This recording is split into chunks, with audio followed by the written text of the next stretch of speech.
जो महाकुंभ प्रयागराज में आयोजित होने जा रहा है, ये वास्तविक रूप में होता क्यों है, और 12 साल का जो अंतराल है वही अंतराल होने का विशेष कारण क्या है? तो मतलब इसकी जो इतनी अधिक महानता बताई गई है, उसका वास्तविक रूप है क्या महाकुंभ का? सुंदर प्रश्न।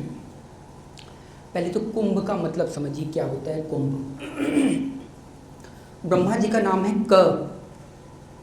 आपको क ब्रह्मा जी का नाम, ये तो पहली बार सुन रहे हैं। हाँ, ब्रह्मा जी का नाम है क, इसीलिए हमारा जो हम जिससे ब्रह्मा जी से उत्पन्न हुए हैं तो हमारा नाम होता है काया। ठीक है, तो ये जो कुंभ है, कुंभ क मतलब काया, ठीक है, और भ मतलब होता है प्रकाश। अब कुछ कुछ आ रहा है ना आप लोगों की समझ में। वह शरीर, वह आत्मा, वह शरीर जिसके अंदर प्रकाश हो, जो प्रकाशित हो जाए, ये हमारा शरीर तत्पिंडी यत ब्रह्मांडी की स्थिति में है। इस शरीर में सब कुछ है, जो हम बाहर दृश्य देखते हैं इससे अनंत गुना इसके अंदर है, मतलब 10 गुना आवरण जो है इसके अंदर है, शरीर के अंदर। तो इस शरीर के अंदर इसे ही महाकुंभ बोला गया है। इस शरीर को कुंभ के समान बोला गया है। कुंभ मत का मतलब घड़ा नहीं होता, घड़ा इसलिए बना दिया गया ये शुरुआत में, क्योंकि कुंभ में ये पुराणों में बताया गया कि कुंभ एक वो है मटका टाइप का, उसमें जो है अमृत कुंभ आया और इसीलिए वो लेकर के आए, धन्वंतरि जी प्रकट हुए, इसीलिए हम उसे बोल देते हैं कि हाँ ये महाकुंभ है। लेकिन कुंभ का मतलब होता है शरीर जो प्रकाशित हो जाए, उसे कुंभ बोला जाता है। ठीक है, ये शरीर, इसी को ही ये शरीर कुंभ के समान है। मतलब धारण, कुंभ किसे बोलते हैं? जो धारण कर सके किसी चीज़ को। क्या धारण कर सके? प्रकाश को धारण कर सके। तो इस कुंभ को हमें प्रकाशित करना है, मतलब इस काया को प्रकाशित करना है, इसलिए इसका नाम पड़ा कुंभ। ब्रह्मा जी का नाम मैंने क्या बताया? काया। और ब्रह्मा जी कौन है? बुद्धि या सृष्टि के अधिष्ठात्र। ठीक है, उसी के संपर्क से, मतलब इट मीन्स हम भी सृष्टि के अधिष्ठात्र हुए एक तरीके से। क्यों? क्योंकि मन में ही, मतलब अंदर हमारे यत पिंडे तत् ब्रह्मांडे की जो घोषणा उपनिषद ने की है या वेदों ने की है, वो इसी के कारण किया है। क्योंकि हमारे शरीर में सब कुछ विद्यमान है, सब ग्रह नक्षत्र से लेकर के आप जो कुछ ब्रह्मांड में देख रहे हैं, जो नहीं भी देख रहे हैं, वो सारी चीज़ें इसी शरीर के अंदर मौजूद हैं। इसीलिए इसे बोला जाता है कुंभ, जहाँ पे प्रकाशित हो जाए सब कुछ। और ये प्रकाश क्या है? यही अमृत है। ठीक है, इसीलिए 12 साल बाद क्यों मनाया जाता है, इसका एक वो है। 12 वर्ष तक देवताओं ने, जब कुंभ निकला था, अमृत निकला था, अमृत मंथन से हुआ था ना समुद्र मंथन।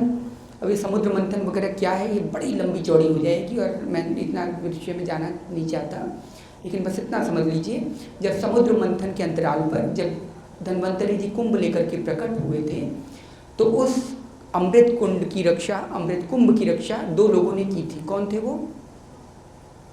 चंद्र और सूर्य। ये चंद्र और सूर्य कौन है?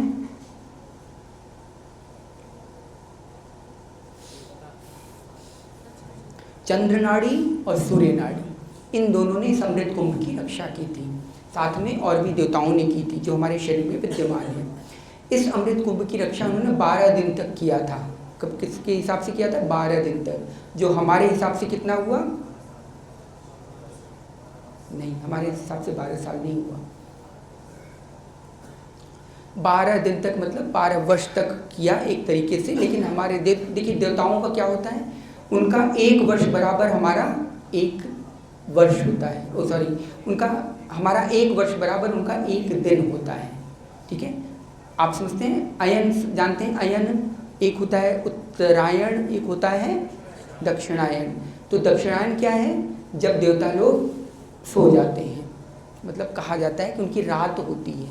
और उत्तरायण क्या होता है? जब देवता लोग जागृत होते हैं। जब मकर संक्रांति के पश्चात जब जागृति होगी ना देवताओं की, तो उसे उनका उत्तरायण कहा जाता है। इसी कारण महाकुंभ मनाया जाता है, मकर संक्रांति का पर्व। इसीलिए हिंदू धर्म में विशेष रूप से माना जाता है कि ये देवताओं का सूर्य उदित हुआ, मतलब एक तरीके से उनकी दिन हुआ।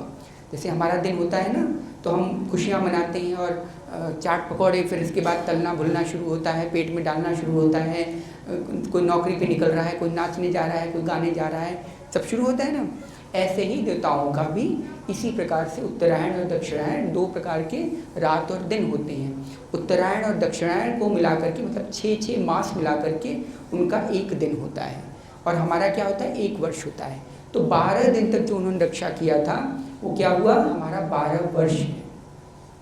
ठीक है, देवताओं ने 12 दिन तक उसकी किसकी रक्षा की, उस अमृत कुंभ की रक्षा की। किससे रक्षा की, दैत्यों से, दानवों से। तो इसीलिए ये दानव कौन है, ये अंदर के, अभी आप लोग जानते हैं, मैंने शायद लेख भेजा होगा आप लोगों को, देखा होगा आप लोगों ने उस पर। तो ये क्या है, ये यही अमृत कुंभ है। इसीलिए हर 12 वर्ष पे महाकुंभ आता है, हर 12 वर्ष पे। और ये कुंभ का अर्थ पहले समझिए कि नासिक में क्यों मनाया जाता है, प्रयाग में क्यों मनाया जाता है, प्रयाग में मुख्य रूप से क्यों मनाया जाता है महाकुंभ, हरिद्वार में क्यों मनाया जाता है, या नदी के तीर्थ स्थानों पर ही क्यों मनाया जाता है। क्या जो अमृत था वो कहीं पृथ्वी पे नहीं गिर सकता था, वो नदियों के पास ही क्यों गिरा। कोई भाई लेकर के अगर चंद्र और सूर्य भाग रहे थे देवताओं से, तो अमृत कुंभ नदियों के पास ही क्यों गिरा। वो हो सकता है इस घर पे भी गिर जाता, इसे तीर्थ बना देता, लेकिन ऐसा क्यों नहीं हुआ। वो घूम फिर के सारे नदियों पे ही क्यों गिरा, इसलिए गिरा क्योंकि नदियाँ, सरोवर, गिरा विरा कुछ नहीं। मैं आपको बताता हूँ अमृत कुंभ का मतलब क्या होता है। जितने कुंभ लगते हैं वो एकमात्र इसलिए लगते हैं कि देवताओं, वो संतों महापुरुषों का निवास स्थान माना जाता है। सरोवर, तीर्थ स्थल संत महापुरुषों का निवास स्थान माना जाता है। ये संत महापुरुष क्या कार्य करते हैं, ये हमें ज्ञान देते हैं। कौन सा ज्ञान देते हैं, कौन सा ज्ञान देते हैं, ढोलक बजाने का, हारमोनियम बजाने का, खाना बनाने का, साइकिल चलाने का, कौन सा ज्ञान देते हैं, आत्मिक ज्ञान देते हैं, जिससे हमारी आत्मिक उन्नति हो।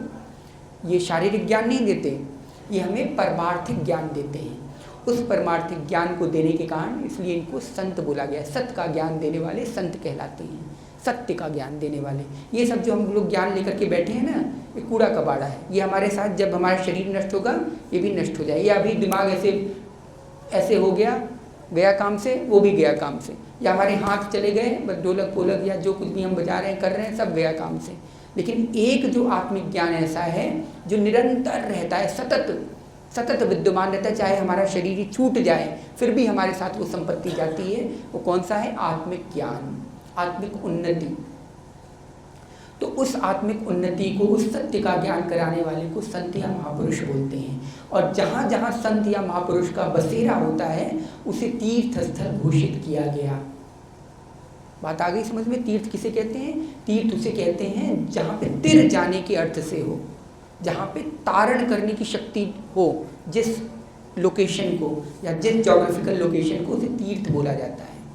और तारण करने की शक्ति किसमें है, एकमात्र संतों महापुरुषों में, जो आपको ज्ञान प्रदान करेंगे। इसी बसेरे के कारण हर जगह को तीर्थ बोला गया। और इन्हीं तीर्थों पर जगह जगह डेरा लगाया गया कि किसी तरह मनुष्य इन तीर्थों पर 12 साल में, अर्ध कुंभ में, हर कुंभ में जा कर के जाए और संतों महापुरुषों से ज्ञान प्राप्त करे। आपने सुना है ना, काशी में कल्पवास करते हैं लोग। क्यों करते हैं, क्योंकि काशी विद्वानों की नगरी है, महापुरुषों की नगरी है। कल्पवास का मतलब वहाँ पे इसलिए वास किया जाता है। प्रयाग में भी अभी से ही सितंबर से लोग जाकर के बस गए हैं, जनवरी से लोग जाकर के बस गए हैं।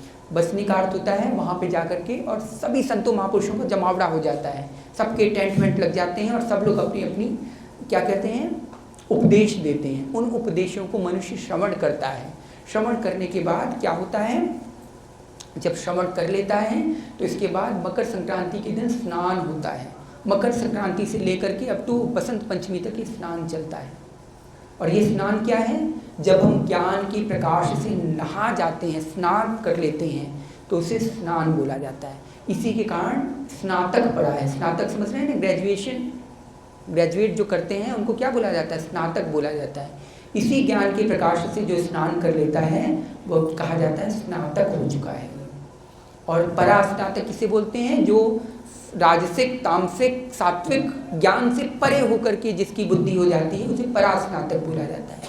लेकिन आज कलयुग में स्थिति ये हो गई है कि स्नातक का मतलब जो 12th के बाद जो BSc, BA या B.Tech वगैरह कर ले उसे स्नातक बोला जाता है। ये तो सांसारिक ज्ञान है, लेकिन जो शास्त्रीय चीज़ है जहाँ से ये शब्द आया है स्नान का, वो यहीं से आया है कि स्नातक हो जाना। जब गुरु सारा उनको ज्ञान प्रदान कर देते थे तो उनसे बोलते थे अब जाओ तुम ज्ञान के प्रकाश से नहा लिए, अब तुम जाओ, ये जो गंगा है सामने सरोवर है, सरोवर मतलब ज्ञान का वो है, उसमें तुम स्नान करके जो तुम्हारे अंदर से विकार थे सबको नष्ट करके फिर दोबारा से वापस होकर के अब जाओ, अब तुम सर्व समर्थ हो गए हो, ज्ञान से प्लावित हो चुके हो। तो उसे स्नातक बोला जाता था। इसलिए आपने सुना होगा ना कि अब इस कुंभ में शाही स्नान चल रहा है, इनका स्नान चल रहा है, अब ये इनका स्नान चल रहा है, आज औघड़ों का स्नान है, आज इनका स्नान है। ये स्नान क्या 1 महीने तक वो शिक्षा लेते थे, इसके बाद गुरुओं द्वारा आदेश पारित होता था कि अब जाओ, आज तुम्हारा वो खत्म, क्या खत्म, शिक्षा खत्म, अब तुम जाओ स्नान करके आओ, तुम स्नातक बन गए आज से। ये कुंभ का मतलब है। इसीलिए कुंभ प्रत्येक 12 वर्ष बाद लगता है और उसको देवताओं और इन सब समुद्र मंथन से जोड़ा गया, ताकि ये किन प्रकार ये जो लोग हैं, ये मनुष्य जो राग द्वेष काम क्रोध लोभ आदि प्रपंचों में फंसे हुए हैं, किसी तरह जा करके ऐसे स्थानों पर जाएं, तीर्थ स्थानों पर उनका महापुरुषों का संगम करें। और ये संगम क्या है? त्रिवेणी, इड़ा, पिंगला, सुषुम्ना, ठीक है, चंद्र नाड़ी, सूर्य नाड़ी और जो अंदर की सरस्वती होती हैं मेन नाड़ी, ये इनका संगम है।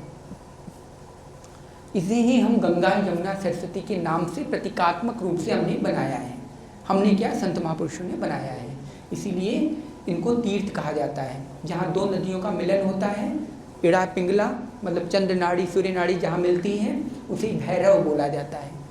अब इतना डिटेल कौन जाए, लेकिन आप इतना समझ लीजिए, ये जो नदियाँ हैं, नदियाँ जो प्रवाहित हो रही हैं हमारे अंदर, कौन सी नदियाँ, एक चंद्र नाड़ी एक सूर्य नाड़ी, इसी प्रकार गंगा यमुना नाड़ियाँ प्रवाहित होती हैं हमारे अंदर। यहीं पे संगम किया जाता है, क्योंकि जब ये सूर्य नाड़ी और चंद्र नाड़ी एक में प्रतिष्ठित हो जाएंगी तब ज्ञान का द्वार खुल जाता है, ज्ञान चक्षु खुल जाते हैं, तुरंत याज्ञा चक्र खुल जाता है, तो आपको समस्त ज्ञान स्वयं हो जाएगा। इसीलिए ऐसे स्थानों पर संगम की स्थापना की गई, प्रयाग, ठीक है, इसलिए प्रयागराज बोला जाता है। और कहीं नदियाँ संगम में नहीं होती हैं, क्योंकि यहाँ 3 नदियाँ मिलती हैं और कहीं 3 नदियाँ नहीं मिलती हैं एक साथ, इसीलिए यहाँ पे प्रयागराज की काफ़ी महत्ता है। बाकी का नासिक, हरिद्वार, उज्जैन और प्रयाग में, इन्हीं चारों, और हरिद्वार में, यहाँ पे ही कुंभ, अर्धकुंभ और ये सब कुंभ मनाया जाता है, महाकुंभ और पूर्ण कुंभ, ये यहाँ मनाया जाता है। तो ऐसे ही इन सब की अवधारणा स्थापित हुई, जिसे बाद में अब लोगों ने कर दिया है कि जा करके गंगा में हर हर गंगे डुबकी लगा करके चले आओ। इससे कुछ नहीं होगा, इससे बस खून जमेगा आपका और कुछ नहीं होगा। और वहाँ पे जा करके बॉटल फेंक करके आएंगे आप लोग, और कुछ नहीं होने वाला इससे। संगम का पहले आप लोगों को सब चीज़ों का महत्व समझना पड़ेगा कि कुंभ क्या है, हमें क्यों स्नान करना है, गंगा का पानी क्यों बोला जाता है अमृत है, या गंगा में स्नान क्यों किया जाता है, और ऐसे स्थानों को ही तीर्थ क्यों बोला जाता है। आपने कभी सुना है, हमेशा जितने तीर्थ हुए हैं सारे सरोवर, कुंड या जलाशयों पर ही हुए हैं। कभी नोटिस किया आपने? कोई भी आप तीर्थ का नाम ले लीजिए, वो हमेशा नदी के किनारे होगा, क्योंकि सारी सभ्यताएं कहाँ से निकलती हैं? नदी के किनारे से। वहीं पे संत महापुरुषों का जमावड़ा होता है, और संत महापुरुष के सानिध्य में ही व्यक्ति के चक्षु खुलते हैं, ज्ञान चक्षु वहीं से परिलक्षित होते हैं, खुलते हैं। इसीलिए वहाँ पे कुंभ की स्थापना की गई, और ये बोला गया कि ये अमृत कुंभ है। यहाँ पे अमृत गिरे थे। अमृत गिरना का मतलब यहीं मेन संतों महापुरुषों का जमावड़ा होगा। जाओ मनुष्यों, किसी तरह जाओ, कैसे भी करके जाओ। तो इसीलिए कथाएं बनाई गई, कहानी बनाई गई, और कहा गया कि जो एक बार कुंभ में स्नान कर लेता है वो समझ लो तर गया पूरी तरह।